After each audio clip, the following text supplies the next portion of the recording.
هغه پاچا چې پر ټوله ځمکه یې واکمني کړې او تر وړاندې یې هیڅ لښکر نه دی ټینګ شوی. نمرود له هغو څلورو پاچاهانو څخه یو دی چې پر ټوله نړۍ یې واکمني کړې، بلکې دی په نړۍ کې لومړنی ظالم واکمن او خپل سری پاچا تیر شوی، چا چې له طوفان څخه وروسته پر ټوله نړۍ واکمني کړې. د ده واکمني یوازې د بابل ښار پورې محدوده نه وه، بلکې د نړۍ په پلنو او اوږدو کې یې هرې خواته رسېدلې وه. دی لومړنی پاچا دی چې پر سر یې تاج ایښودل شوی.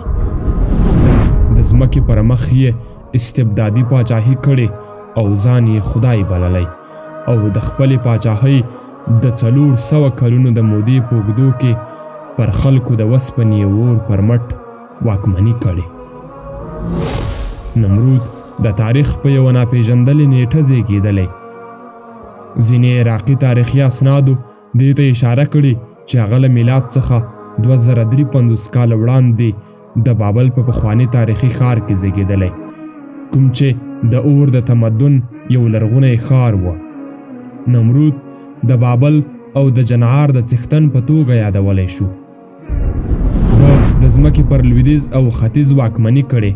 د ده د ټبر ریښې آن تر نوح علیه السلام رسیږي، خو بیا تاریخ پوهان په دې هکله سره جلا جلا ویناوې لري چې دی د نوح علیه السلام د زامنو څخه چې سام او هام و د چا په نسب کې راځي. ځینې وایي چې نمرود بن کنعان بن کوش بن هام بن نوح دی چې په دې آند هغه د هام په اولاده کې راځي.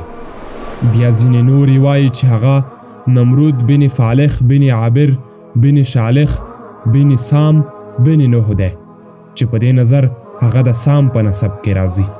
خو بیا ډیری تاریخ پوهان د امام ابن کثیر رحمه الله پر وینا باور کوي چې هغه د هام په اولاده کې و. هغه دا خبره په خپل کتاب البدایه والنهایه کې یاده کړې. نمرود هیڅ کله یو عادي شخص یا نوم نه و، بلکې دی داسې واکمن و چې د طوفان له پیړیو څخه وروسته د وخت ډیری خلک د ده له نومه ډارېدل. هغه د عراق د ځمکې د تمدنونو بنسټ ایښودی و، کوم چې تر ډیرې مودې د نمرود د ځمکې په نوم یادولی شو. ده د 8 سترو ښارونو بنسټ ایښودلی و چې 4 یې په بابل کې او 4 نور یې په آشور کې و. دا ښارونه په لومړي پړاو کې کوچني قبیلیز او خپلواک استوګنځایونه وو، خو بیا نمرود پر بیلو مملکتونو او سترو امپراتوریو بدل کړل، کوم چې پر 2 ټولیو ویشل شوي وو. یو یې جنوبي ټولی و په کوم کې چې بابل، آرک، آکت، کلنلل شتون درلود، او بل یې شمالي ټولی و په کوم کې چې نینوي د آشوري امپراتورۍ پایتخت رهزات، کلح او رسن ښارونو شتون درلود. نمرود یو ستر لښکر جوړ کړ چې ځمکه یې د سرتیرو له ګامونو څخه په خوځښت کې راتله. دغه راز په بابل ښار کې یې داسې ستر برج یا ماڼۍ جوړه کړه چې په تاریخ کې یې ساری نه درلود. لومړی نمرود د داړونکي ځناورو په ښکار کولو کې نوم درلود، خو بیا وروسته د ملتونو ښکاري ځنې جوړ شو. د خپل تیري او یرغل په مټ هغه د بشریت واکمن شو. د واکمنۍ سره له افراطي سینې له کبله هغه یو د انسان پر ځای یو داړونکی لیوه ښکارېده. د خپلې پاچاهۍ په اوږدو کلونو کې هغه د ځمکې خپل سره یو ظالم واکمن جوړ شو او د خپلې واکمنۍ لیونتوب دې ته اړ کړ چې پر لوی الله جل جلاله هم سرکښي وکړي. د خپل ځان د خدای په توګه اعلان کړ تر څو خلک یې له الله جل جلاله پرته بندګي وکړي. دی په خپل ظلم او د الله په ننګولو کې ډېر وړاندې لاړ چې په پای کې د الله د غصې کلونو ته نږدې شو. په یوه توره شپه کې نمرود خوب ولید چې په اسمان کې یو ستوری راښکاره شوی او د لمر رڼایي له منځه وړي، تر دې چې په شپه کې یوازې د دې رڼا ښکارېده. د هغه مهال نجوم پوهانو او کاهنانو د هغه دا خوب داسې تعبیر کړ چې 100 کاله به یو کوچنی پیدا کیږي او ستا پاچاهي به د هغه پر لاس ړنګېږي. له دې وروسته نمرود امر وکړ چې د دغه کال هر نوی زیږېدونکی کوچنی دی ذبح کړل شي. ابراهیم علیه السلام هم پر دغه کال نړۍ ته راغی، خو مور یې د نمرود د ډار له امله د خلکو له پامه او نظره پټ کړ. کلونه تیر شول او ابراهیم علیه السلام د دغه وخت او ځای سره سم لوی شو. کوم مهال چې ابراهیم علیه السلام لوی او ځوان شو، هغه د خپل قوم په څیر د بتانو بندګي ونه کړه، ځکه هغه پر دې پوهېده چې دغه بتان یوازې یو شمېر بې ګټې او درول شوي مجسمې دي چې خلک یې د الله د عبادت پر ځای د عبادت لپاره دروي. هغه خپل قوم د نمرود او د دغه بتانو د عبادت پر ځای د لوی او یو الله عبادت ته رابلل پیل کړل. په لومړي پړاو کې قوم د ده خبره ونه منله او د خپلو بتانو پر عبادت ټینګ پاتې شول. یوه ورځ د هغه قوم له کلي څخه بیرون یو څه لمانځل، نو ابراهیم علیه السلام لاړ او د هغوی واړه بتان یې مات کړل، خو یوازې یو بت یې پرېښود کوم چې پکې تر ټولو ستر و، تر څو دوی ته جوته کړي چې دغه بتان یې له ځان څخه دفاع کولی نشي او دغه یوازې ډبرې دي چې کومه ګټه یا زیان رسولی نشي. کوم مهال چې د ده قوم له لمانځلو راستون شو، نو خپل بتان یې ویجاړ شوي ولیدل.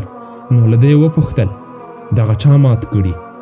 ده ورته د پیغور په ډول وویل دغه ستر بت په دوی دغه ډول کار کړی. بیا یې ورته وویل لو ده یې وپوښتئ که زما پر خبره باور نه لرئ.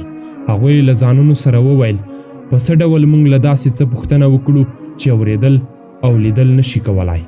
دوی له واره وپوهېدل چې دغه بتان یې کمزور او وس نه لري، خو بیا هم غیرت ونیول، زیات په قهر شول. د نمرود په امر یې د ابراهیم علیه السلام د سوځولو لپاره یو ستر اور چمتو کړ تر څو د نورو وګړو لپاره عبرت شي. خو د الله د رحم له کبله دغه اور د ابراهیم علیه السلام لپاره یخ او خوندي وګرځېد او هغه ته کوم زیان وانه وخت. نمرود تعجب وکړ چې په څه ډول ابراهیم علیه السلام له دغه اور خلاصون وموند. نو هغه سره یې د خپل رب په هکله د خلکو تر وړاندې د مناظرې تصمیم ونیوه. په ټاکلې ورځ ابراهیم علیه السلام د ځمکې پر مخ تر ټولو استبدادي پاچا سره ولیدل. نمرود له هغه ځنې وپوښتل رب دې څوک دی؟ ابراهیم علیه السلام ورته وویل زما رب هغه ذات دی چې ژوندي کول او مړه کول کوي. هغه په ځواب کې وویل زه هم دغه ډول کارونه کوم. هغه خپلو ساتونکو ته امر وکړ چې 2 بندیان راولي. پر دوی دواړو د مرګ پریکړه شوې وه، یو یې خوشې کړ او بل یې ووژه. هغه فکر کوو چې په دې توګه یو ژوندی او بل یې مړ کړ. خو ابراهیم علیه السلام ورته وویل که ته په خپل کار کې رښتینی یې نو دغه مړ تن را ژوندی کړه. نمرود غلی شو او بیا یې وپوښتل ستا رب نور څه کولی شي؟ ابراهیم علیه السلام ځواب ورکړ الله تعالی لمر له ختیځ څخه راپورته کوي، نو ته یې له لویدیځ څخه راپورته کړه، ځکه هر سهار الله تعالی لمر له ختیځ څخه راپورته کوي. نو که چیرته ته رښتینی یې نو دغه کړنه برعکس کړه او له لویدیځ څخه یې راپورته کړه. نمرود په بشپړه توګه حیران شو او هیڅ ډول خبرې یا د ځواب وس یې نه و. الله فرمایي ألم تر إلى الذي حاج إبراهيم في ربه أن آتاه الله الملك إذ قال إبراهيم ربي الذي يحيي ويميت قال أنا أحيي وأميت قال إبراهيم فإن الله يأتي بالشمس من المشرق فأت بها من المغرب فبهت الذي كفر والله لا يهدي القوم الظالمين. آیا ته هغه کس نه ګورې چې له ابراهیم علیه السلام سره یې د هغه د رب په هکله بحث کاوه، ځکه چې الله تعالی هغه پاچاهي ورکړې وه. کوم مهال چې ابراهیم علیه السلام وویل زما رب ژوندي کول او مړه کول کوي، هغه وویل زه هم ژوندي کول او مړه کول کوم. ابراهیم علیه السلام وویل نو الله لمر له ختیځ څخه راوړي نو ته یې له لویدیځ څخه راپورته کړه. نو دغه کافر حیران پاتې شو او الله تعالی ظالمانو ته لارښوونه نه کوي. له دې پیښې وروسته نمرود 3 وار راوبلل شو چې پر زورور او یو خدای جل جلاله ایمان راوړي، خو هغه هر ځل انکار وکړ. بیا یوه ورځ هغه له خپل لښکر سره د الله تعالی د ننګولو په موخه راووت، نو الله جل جلاله پرې د ماشو یو لښکر نازل کړ چې د هغه د لښکر غوښې یې وخوړې او تش هډوکي پاتې شول. خو بیا یو ماشي د نمرود له پوځې څخه د هغه تر دماغو ورسید. د الله په امر دغه ماشی دننه مړ نه شو او د هغه په دماغو کې تر 400 کلونو پورې پاتې شو. هغه به خپل ځان په ماتوړونو او پیزارونو وهه تر څو دغه ماشی دننه آرامه کړي. په دغه ډول الله هغه ته عذاب ورکوه تر دې چې مړ شو. نمرود پر ځمکه 400 کاله واکمني وکړه.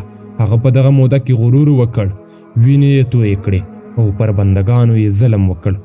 نو الله تعالی هم په بدل کې په همدغه موده عذاب ورکړ او په خپله سخته او زوروره توګه یې راونیوه، تر څو د هغه کیسه د هر دور د ظالم او خپل سری پاچا لپاره درس او عبرت شي.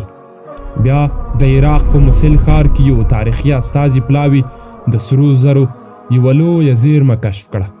پر دغو سرو زرو لیکل شویو لیکنو دا ښودل چې دا د نمرود له وخت سره تړاو لري. دغه زیرمه نږدې له 45 کیلو ګرامه څخه جوړه وه چې پکې د سرو زرو ډول ډول جوړ شوي کالي او د تاریخي لرغونیو ټوټو یوه ټولګه هم موجوده وه. دغه پلاوي دا هم څرګنده کړه چې د سرو زرو دغه کالي د 2 اشوري پاچاهانو و چې لومړني وروسته یې په قبرونو کې ښخ کړي وو. دغه قبرونه د 2م اشور ناصرپال پاچا په شمالي غربي ماڼۍ کې شتون درلود. د نمرود د زیرمو د څرګندولو دغه عملیې د بریتانیا د تاریخي آثارو پوهان هنري او سټینلار په 1845 میلادي کال کې پیل کړي او تر 1851 میلادي کال پورې دوام درلود. هغه د دغو زیرمو د شتون ځای د ننفح ساحلي ایالت ښودلی.